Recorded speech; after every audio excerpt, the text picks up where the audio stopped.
जब हिंदुस्तान की literally 1 lakh of those don't exist. पूरा सिस्टम उड़ा दिया है, चोरी हो रही है।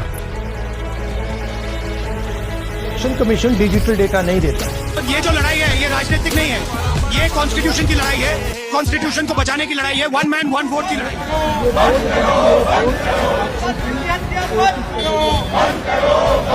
दोस्तों, हिंदुस्तान के ऊपर सियासत का मचा बवाल। और आज जब हिंदुस्तान की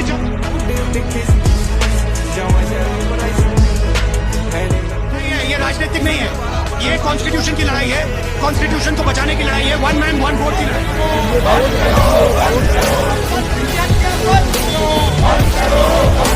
और हिंदुस्तान में विपक्ष के सबसे बड़े नेता राहुल गांधी ने इलेक्शन कमिश्नर और सरकार पर अब तक का लगाया सबसे बड़ा आरोप। और अरे साला, इतना अलगे फ्रॉड चल रहा है। फ्रॉड? कैसा फ्रॉड भैया? उसके जवाब में इलेक्शन कमिश्नर और सरकार ने विपक्ष पर ढाया कार्रवाई का तूत।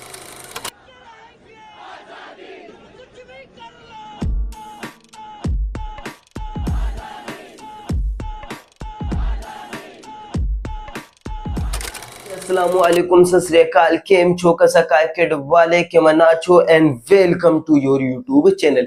नमस्कार दोस्तों, कैसे हैं आप लोग? आई होप कि आप लोग अच्छे से होंगे।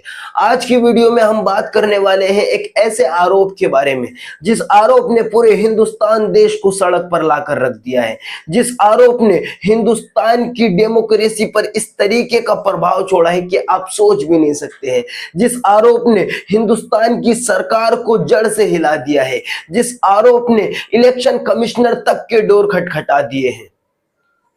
तो चलिए जानते हैं क्या है वो आरोप, जिस आरोप की वजह से हिंदुस्तान की आर्थिक स्थिति पर कोई प्रभाव पड़ सकता है या नहीं, हिंदुस्तान की लोकतांत्रिक पर कोई प्रभाव पड़ सकता है या नहीं, हिंदुस्तान के डेमोक्रेसी पर कोई प्रभाव पड़ सकता है या नहीं, हिंदुस्तान के इलेक्शन कमिश्नर को कोई फर्क पड़ता है या नहीं, हिंदुस्तान की सरकार को कोई फर्क पड़ता है या नहीं, हिंदुस्तान की जनता को इस चीज से कोई फर्क पड़ता है या नहीं, और किसने लगाया है ये आरोप और क्या सोचकर लगाया है ये आरोप। आज की इस वीडियो में हम डिटेल बाय डिटेल इस चीज को जानने वाले हैं। दोस्तों, विपक्ष के सबसे बड़े नेता राहुल गांधी ने एक प्रेस कॉन्फ्रेंस के जरिए हिंदुस्तान की जनता और ब्लॉक इंडिया के लोगों को यह बताने की कोशिश की है कि किस तरीके से सरकार और चुनाव आयोग हिंदुस्तान की जनता की वोट चोरी कर रही है, किस तरीके से वो हिंदुस्तान की जनता की लोकतांत्रिक को छीनने की कोशिश कर रही है। विपक्ष के सबसे बड़े नेता राहुल गांधी ने कर्नाटका की महादेवपुरी विधानसभा के अंदर बताया कि किस तरीके से 1,250,000 वोट चोरी हुई है, और ये चीज एक राज्य के अंदर नहीं हुई है। महाराष्ट्र से लेकर कर्नाटका तक, कर्नाटका से लेकर बिहार तक, बिहार से लेकर मध्य प्रदेश तक, मध्य प्रदेश से लेकर उत्तर प्रदेश तक, उत्तर प्रदेश से लेकर पूरे हिंदुस्तान के अंदर किस तरीके से इलेक्शन कमिश्नर और हिंदुस्तान की सरकार ने वोट चोरी की है और हिंदुस्तान की जनता को गुमराह करने की कोशिश की है। इस चीज को राहुल गांधी ने 5 तरीके से एक्सपोज किया है। आते हैं सबसे पहले नंबर पर और बात करते हैं डुप्लीकेट वोटर के बारे में। डुप्लीकेट वोटर वो होता है जो एक ही इंसान होता है लेकिन वो बार बार वोट देता है, कुछ इस तरीके से।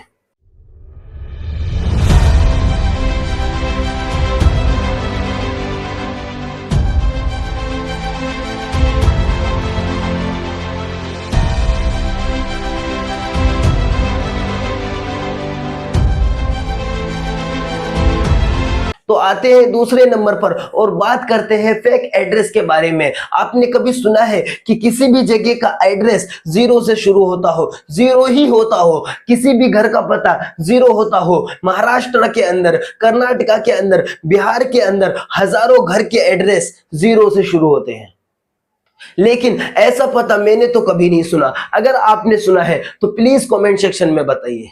और अब आते हैं तीसरे नंबर पर और बात करते हैं bulk voter in single address.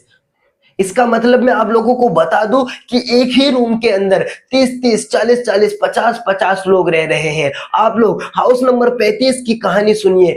एक रूम है जिसके अंदर 80 लोग रह रहे हैं और वो सब के सब वोट दे रहे हैं।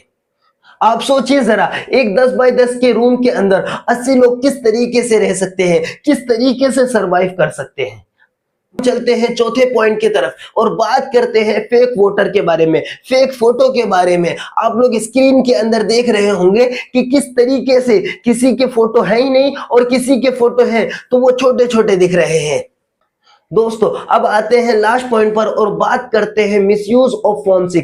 फॉर्म 6 उन लोगों के लिए अवेलेबल है जिनकी एज 18 साल, 19 साल, 20 साल हो। लेकिन आप शकुन रानी की कहानी सुनिए जिनकी एज 70 साल प्लस है और इनका नाम फॉर्म 6 के अंदर दर्ज हुआ है। अब इलेक्शन कमिश्नर से सवाल यह है कि शकुन रानी ने खुद वोट दिया है या उनकी जगह किसी और ने वोट दिया है। दोस्तों सवाल यह है कि विपक्ष ने जो सरकार पर इतने बड़े और इतने गंभीर आरोप लगाए हैं, चुनाव आयोग पर इतने बड़े और इतने गंभीर आरोप लगाए हैं, उसके जवाब में चुनाव आयोग और सरकार ने विपक्ष को क्या जवाब दिया, ये सुनने के बाद आप भी हैरान होने वाले। साबित कर दिया है कि इलेक्शन कमीशन और बीजेपी ने मिलकर आपसे कर्नाटका से लोकसभा चुराई है। मुझसे इलेक्शन कमीशन एफिडेविट मांगता है, मुझसे कहता है कि मुझे ओथ लेना है। मैंने पार्लियामेंट के सामने, पार्लियामेंट के अंदर ओथ लिया है, इस संविधान के सामने ओथ लिया है। और आज जब हिंदुस्तान की जनता हमारे डेटा को लेकर इलेक्शन कमीशन के वेबसाइट पर सवाल पूछ रही है तो इलेक्शन कमीशन ने अपना वेबसाइट बंद कर दिया। मध्य प्रदेश, राजस्थान, बिहार के वेबसाइट बंद कर दिए हैं क्योंकि वो जानते हैं कि अगर हिंदुस्तान की जनता ने इसी डेटा को लेकर सवाल पूछना शुरू कर दिया तो उनका पूरा ढांचा कोलैप्स कर जाएगा वाले हैं। दोस्तों विपक्ष के इतने बड़े गंभीर आरोप को इलेक्शन कमिश्नर ने जब सीरियस नहीं लिया और ये बात कहते हुए ठुकरा दिया कि ये एक घिसा पिटा स्क्रिप्ट है, और महाराष्ट्र के सीएम देवेंद्र फडणवीस ने ये तक कह दिया कि ये जितने भी आरोप लगाए जा रहे हैं ये सिर्फ और सिर्फ मनोरंजन के लिए लगाए जा रहे हैं। उसके जवाब में विपक्ष के सबसे बड़े नेता राहुल गांधी ने पलटवार किया और जब अगर हमें इलेक्ट्रॉनिक डेटा मिल जाए हम साबित कर देंगे कि हिंदुस्तान का प्रधानमंत्री चोरी करके प्रधानमंत्री बना है। विपक्ष के इतने बड़े आरोप को इलेक्शन कमिश्नर ने सीरियस नहीं लिया तो उसके जवाब में विपक्ष आज सड़क पर आ उतरी है।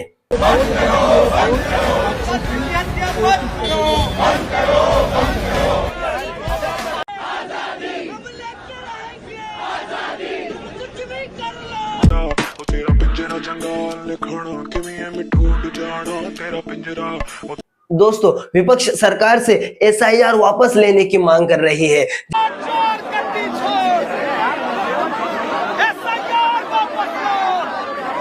जिसके जवाब में सरकार ने फिर से वही रवैया अपनाया है जिस तरीके से उन्होंने टीचर और स्टूडेंट के मामले में अपनाया था। उन्होंने टीचरों को अरेस्ट कर लिया था, स्टूडेंट को मारना शुरू कर दिया था। मैंने ये वीडियो बनाया है, आप जाकर देख सकते हैं।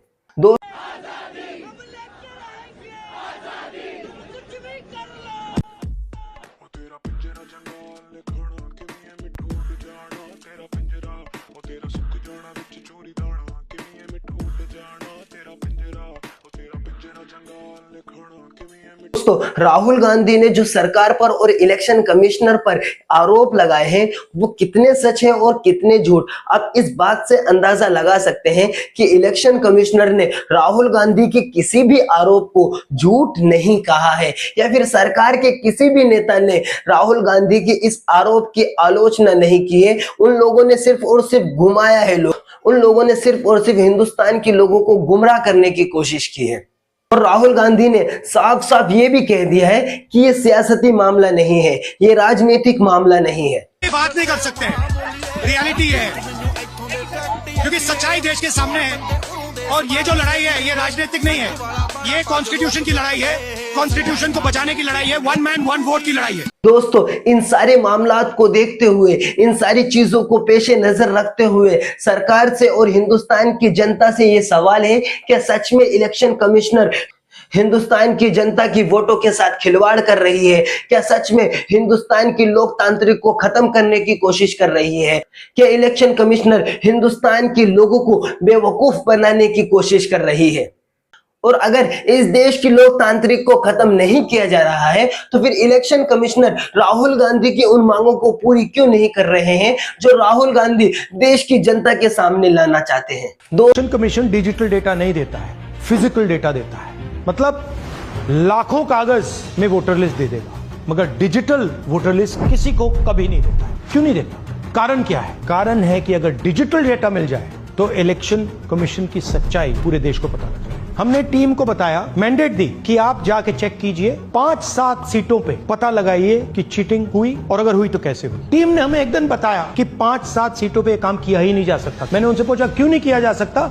उन्होंने मुझे ये कागज दिखाया। ये एक लोकसभा के कागज नहीं है, ये एक विधानसभा के कागज है और इन कागजों को हमने मैन्युअली सॉर्ट करना पड़ा और पूरा का पूरा काम जो हुआ है इसमें 6 महीने लगे हैं और एक असेंबली सीट में हम ये काम कर पाए हैं। क्यों?